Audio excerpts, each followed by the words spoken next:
بددیانتی سے اس ملک کے اقتدار پر قابض ہوئے ہیں، تو اب وہ قانون کا غیر قانونی استعمال، آئین کا غیر آئینی استعمال کرتے ہوئے ایسے ہتھ کنڈے استعمال کر رہے ہیں کہ جس سے شاید دنیا کے بدترین ڈکٹیٹرز کے دور حکومت کو بھی شاید شرمندگی کا احساس ہو۔ تو بہرحال ہماری عدالت پشاور ہائی کورٹ موجود ہے اور اللہ کے فضل سے تمام شہریوں کو ان کے بنیادی انسانی حقوق کی حفاظت اور ان کی جو پاسداری ہے وہ ہمیں یہیں پر ہی ملتی ہے۔ عدالتوں سے ضمانتیں ہو گئی ہیں، انشاءاللہ اب آگے ہم قانونی راستہ اختیار کریں گے۔ اور آخر میں ایک بات اور ایڈ کرنا چاہوں گا کہ آج یہ جو غیر آئینی ہتھ کنڈا استعمال کرنے کی مذموم کوشش کی گئی ہے کچھ دنوں سے 26ویں آئینی ترمیم کے نام پر، آج اس کے خلاف پورے ملک میں احتجاج ہو رہا ہے، جس میں ایک بنیادی ایجنڈا ان بے گناہ سیاسی اسیروں کی رہائی ہے جن میں سر فہرست عمران خان ہیں، ان کی اہلیہ بشرا بی بی ہیں، ڈاکٹر یاسمین راشد صاحبہ ہیں، محمود الرشید صاحب ہیں، چودھری اعجاز ہیں اور ہمارے سینکڑوں اور کارکن جو بالکل بے گناہ تھانوں میں قید و بند کی اذیتیں سہ رہے ہیں۔ تو آج ان کی رہائی کے لیے بھی احتجاج ہے اور انشاءاللہ وہ احتجاج کامیاب ہوگا۔ یہ بتائیں کہ پر پابندی کی باتیں جو ہے نا وہ گردش کر رہی ہے، کیا کہتے ہیں؟ دوسرا سوال ہے، آپ کو ماشاءاللہ بہترین طریقے سے اپنا منصب نبھا رہے ہیں، کچھ لوگ پارٹی کے اندر ہی آپ کی مخالفت کر رہے ہیں اور وہ کہہ رہے ہیں کہ بیرسٹر صاحب کا بیان جو ہے وہ پارٹی کا نہیں ہوتا، وہ کسی اور کا ہوتا ہے، تو کمنٹ کریں اس پر۔ جہاں تک پارٹی پر پابندی کا تعلق ہے تو آپ کو پتہ ہے کہ ایک اردو کا محاورہ ہے کہ بلی کو خواب میں چیچڑے نظر آتے ہیں،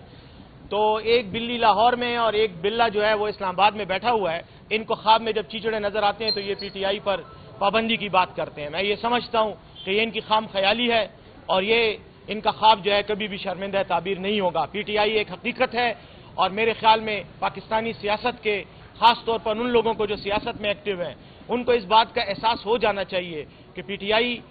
کو اگر آپ نے خاتمہ کرنا ہے، پابندی لگانی ہے، پی ٹی آئی کو سامنے سے ہٹانا ہے تو سیاسی میدان میں آ کر مقابلہ کرو اور عوام کی حمایت کی بل بوتے پر پی ٹی آئی کو نفی کرو، ورنہ کوئی چانس نہیں ہے۔ انشاءاللہ پی ٹی آئی آپ کو نفی کر کے رہے گی۔ جہاں تک میرے بارے میں بیانات کا تعلق ہے اس کے بارے میں صرف اتنا کہوں گا کہ جو لوگ میرے خلاف بیان بازی کر رہے ہیں اگر وہ اپنی ذمہ داری کا احساس کرتے ہوئے پارٹی کی ذمہ داری، تحریک کی ذمہ داری پوری کریں تو شاید وہ اپنے منصب سے زیادہ انصاف کریں۔ یہ بتائیں کہ آپ کے اپنے ورکرز کہتے ہیں کہ بیرسٹر سیف صاحب احتجاجوں میں نہیں ہوتے، تو عجیب نہیں ہے پھر آپ پر اتنے 100 مقدمات کیسے درج ہوتے؟ نہیں، میرے اوپر تو پہلی بات یہ 100 نہیں ہے، میرے اوپر تو کم ہے، ایک ہی مقدمہ ہے فی الحال جس میں آج میں نے ضمانت کرائی ہے، جس کا مجھے پتا ہے، باقی تو ان نون نامعلوم بھی ہوتے ہیں، جب ان کا موڈ ہوتا ہے تو اس میں درج کر دیتے ہیں۔ لیکن جہاں تک میرے ساتھیوں کا مشال یوسفزئی صاحبہ کا تعلق ہے، وزیر زادہ صاحب کا تعلق ہے، ان پر جو ہے زیادہ مقدمات ہیں مختلف تھانوں میں۔ جہاں تک تعلق ہے یہ آپ کی اس بات کے احتجاج کا، تو احتجاج میں بالکل شریک رہا ہوں اور احتجاج میں جہاں تک شرکت کا تعلق ہے تو ضروری نہیں ہے کہ ہر کوئی جلوس میں جائے۔ میں چونکہ اطلاعات کا ذمہ دار ہوں تو ہمیشہ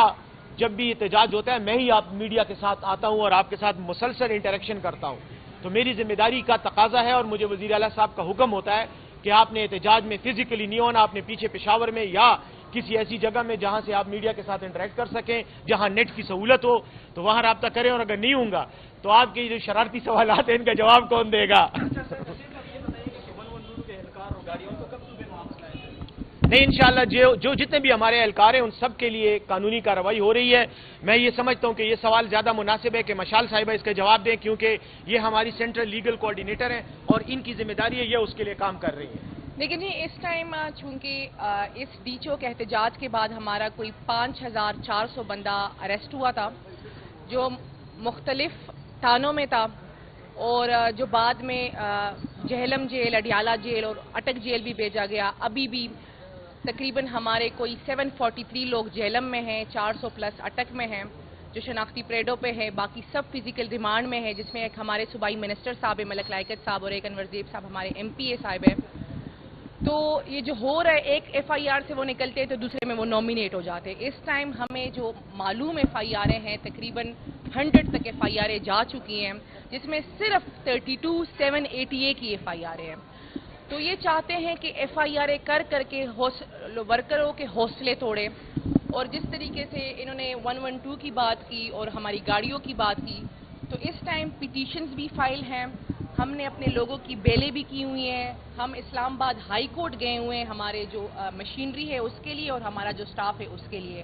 تو انشاءاللہ آنے والے، میں یہ کہوں کہ 1-2 دن کی تو یہ بات نہیں ہے، انشاءاللہ آئندہ ہفتے میں بہت سی جو لوگ ہیں ان کی بیلیں ایکسپیکٹڈ ہے، کیونکہ بیلیں فائل ہو چکی ہے اور صرف 21 اور 22 کو جن کی شناختی پریڈیں ہیں وہ پیش ہوں گے اور ہم اپنے ورکروں کو نکال لیں گے. اس ٹائم ہم اپنے ورکروں کی پراپر جو ہماری ٹیمز ہیں وہ فیلڈ میں ہیں، ہر تانے جا رہے ہیں، ہر جیل جا رہے ہیں. ہمیں جیلوں میں ایکسس نہیں دی جا رہی، حالانکہ جہلم جیل اور اٹک جیل میں کہا گیا کہ سیٹرڈے 12 تاریخ کو فیملیز الاؤ ہوگی، لیکن فیملیز کو الاؤ نہیں کیا گیا. بہت سے لوگ تھے جن کو میڈیسنز کی ضرورت تھی، ان کو میڈیسنز بھی نہیں پہنچانے دی گئی، ان کو کپڑے نہیں پہنچانے دیے گئے. لیکن جب وہ پیش ہوئے عدالتوں میں تو ہم نے جج صاحب سے ریکویسٹ کی تو ہم نے ان کی بیسک نیسیسٹیز کمپلیٹ کی. تو یہ جو فسطائیت کا دور ہے یہ اس لیے سارا کچھ ہو رہا ہے کہ ورکروں کے حوصلے توڑے جائے اور پھر کوئی احتجاج پہ نہ نکلے. انشاءاللہ ہم اپنے لوگ آئندہ ہفتے تک نکال لیں گے. بہت شکریہ. بتائیں کہ ورکرز کے ساتھ پولیس ریسکیو کے اہلکار جو ہیں وہ پکڑے ہوئے ہیں، گاڑیاں قبضے میں لی ہوئی ہیں، تو جو ریسکیو کے جو لواحقین ہیں ان کا یہ کہنا ہے کہ جی ہمارے لیے کوئی کام نہیں کیا جا رہا ان کی ضمانتوں کے. دیکھیں جی، میں آپ کو تھوڑا بتا دوں کہ آپ نے ریسکیو کی جو لواحقین ہیں، جو فیملیز ہیں یہاں پہ، جو ذمہ داران ہیں وہ خود فیملیز کے پاس گئے ہیں، اور جو سٹاف ہے اس کے لیے نہ ہم نے لوور جوڈیشری میں